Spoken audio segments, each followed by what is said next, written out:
Jade Cargill built the AEW TBS Championship through sheer dominance. But when her streak ended, everything changed. Because the next champion wouldn't just focus on holding the title, she would focus on defending it constantly. Welcome back to All Elite Spotlight. I'm your host, TNT. So let's recap where at Double or Nothing 2023, Kris Statlander made her shocking return and upset the then undefeated Jade Cargill to end her 508-day reign to become the new AEW TBS Women's Champion. It was a moment in AEW history. Now we were in the Statlander era, the era of the fighting champion. Kris Statlander had 14 defenses in 174 days, most of those on TV, which included Dynamite, Collision, and Rampage.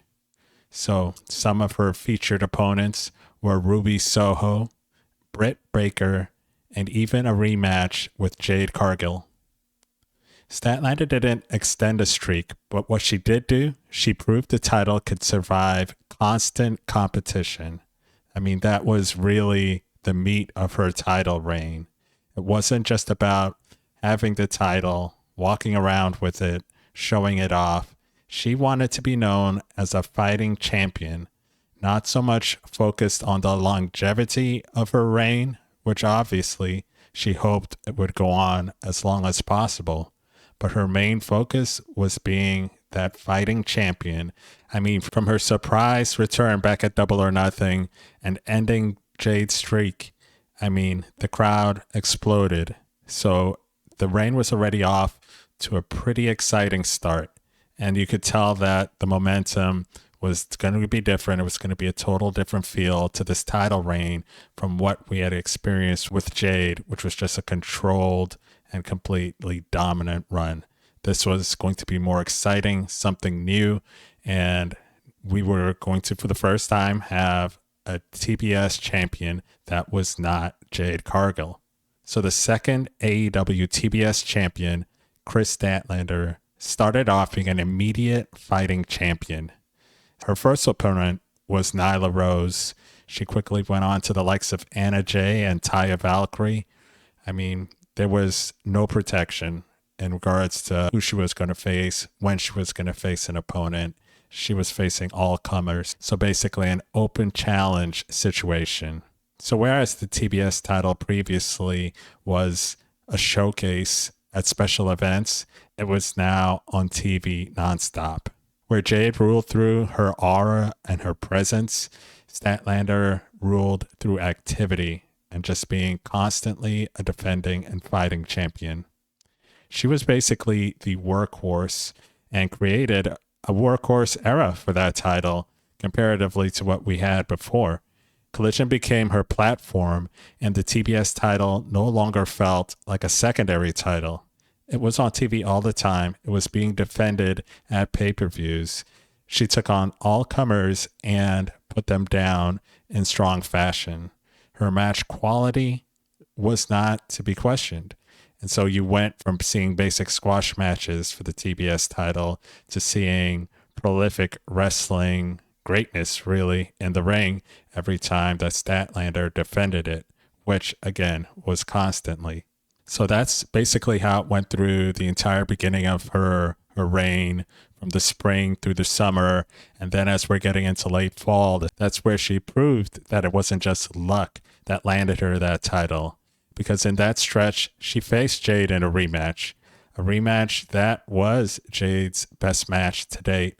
And that proved that, hey, it wasn't just a surprise comeback that resulted in her winning that TBS title. It's because she was the better woman and the better wrestler. And in a great match, great emotional ending, and a farewell to a great competitor in Jade Cargill, the woman who launched that title and defined it for so long. Statlander said now it was her era, and we're going to show what we can really do with elevating this title and the women's division as a whole. And not only did she face and turn away that rematch for Jade, she went ahead and on back-to-back nights, the very next night, on Collision, she faced Britt Baker, who at that time was basically the face of the women's division, and she turned her away as well. So here we had Kris Statlander laying the division on her shoulders and showing the world what it meant to be a champion and really elevating that TBS title to heights it hadn't even seen previously, which is saying a lot because Jade Cargill was a great champion in her own rights. This just took it from being presence and aura, as I mentioned earlier, to being about actual in-ring competition, title defenses, hard-fought battles, hard-won battles. Unfortunately for Kris Statlander, defending the title as often as she did, with little to no rest in between, meant that she was getting worn down. And she had a competitor waiting in the wings watching her go, and that competitor was Julia Hart. Now, Julia, she was with the House of Black at this time, had turned to the dark arts, you could say, and become a different version of herself, a darker version of herself. And while Statlander had faced her in one of those 14 title defenses and defeated her, well, things were not going to stay that way for much longer, because she now had to face Julia Hart at Full Gear. And not only did she have to face Julia Hart, this was going to be a triple threat match, which also included Sky Blue. But this was the Sky Blue who, at Full Gear, revealed her full dark nature, no longer being the baseball cap wearing, sneaker wearing competitor, but now she was the Dark Queen herself, wearing a crown, doing the eye paint, the whole dark image, after being sprayed in the face by that poison mist by Julia Hart earlier on. So while the Sisters of Sin had not actually developed and become a thing yet, and while they weren't exactly seeing eye to eye at the time, there was a strong advantage because, of course, triple threat match rules. Basically, Statlander is facing two people and having to defend the title against them both at once.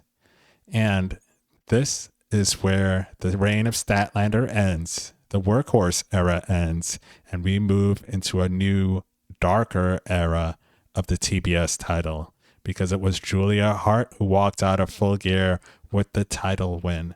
A win that helped define her and placed her at an elevated level in the AEW women's division. And it was a level that she had earned, because definitely that transition from the cheerleader to the Dark Queen for Julia Hart was undeniable. And her TBS title reign was undeniable as well. While Kris Statlander's reign was based off of being a workhorse and fighting champion, Julia decided to take it to a darker side.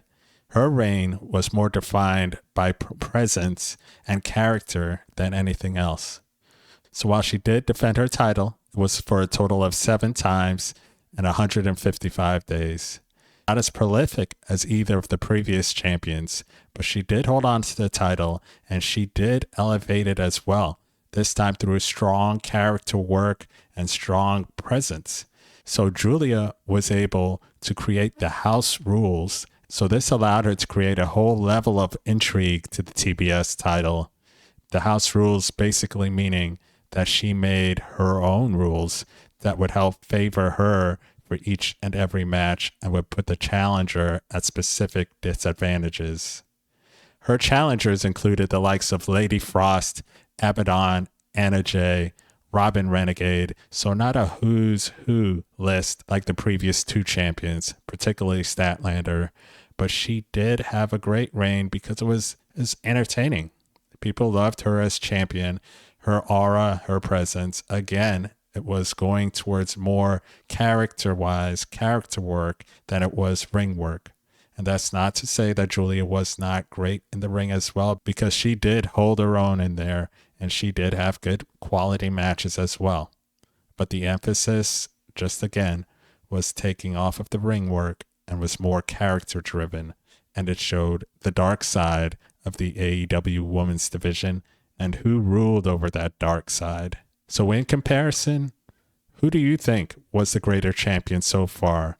At this point, we had 3 TBS champions, each with their own distinct and particular take on what it means to be TBS champion. So, was the fighting champion more impressive, or the champion who changed the title's identity? The TBS Championship had been represented through dominance by Jade Cargill, then through a true competitive nature with Statlander, and then through an era of darkness with Julia Hart. But next, it would take on a whole new look and a whole new champion, and a superstar would arrive to break Jade Cargill's record. Be sure to come back and see part 3 of the history of the AEW TBS Championship. Thank you, and I'll be talking to you soon.